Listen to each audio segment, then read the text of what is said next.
Hello, this is ASCII tutorial, and this is the second function that we're going to see in this video lesson. The second function that we will see here is the greatest integer function, which is commonly called the floor function.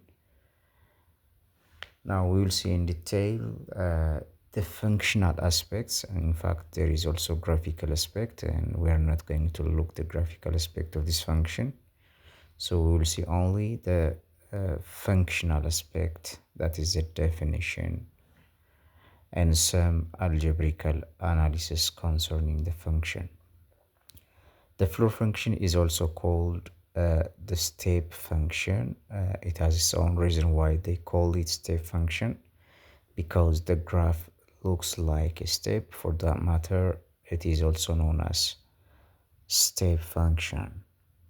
Now, when you see the definition of the floor function, basically the floor function is mathematically represented as f of x equals to floor x, which is to mean that it is the greatest integer less than or equals to x.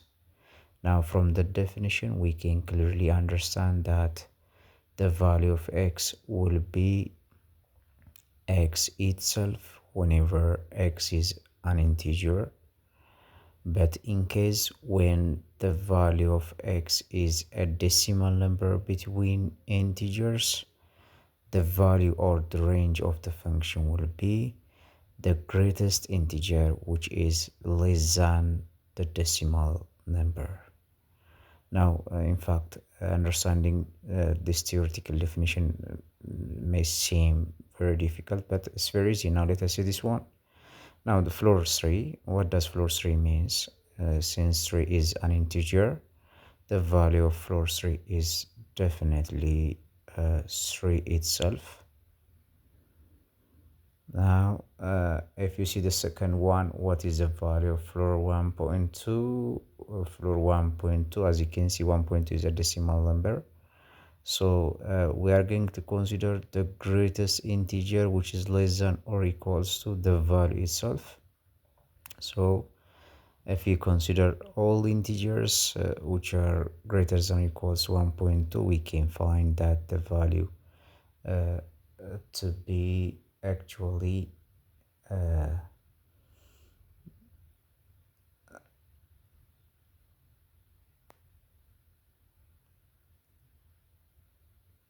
actually 1, sorry.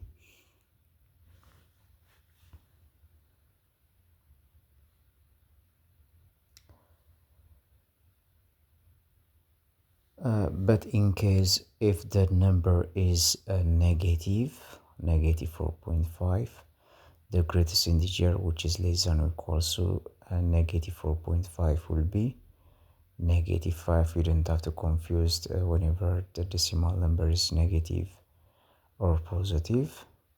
Now, having this in your mind, now let us compute this exercise.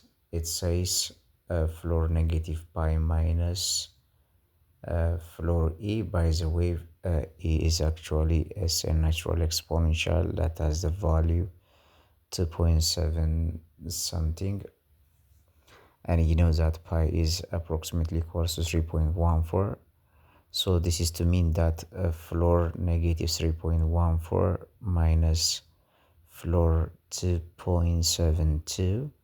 Now, sticking to the above definition, we can see, or we can transfer for easier analysis.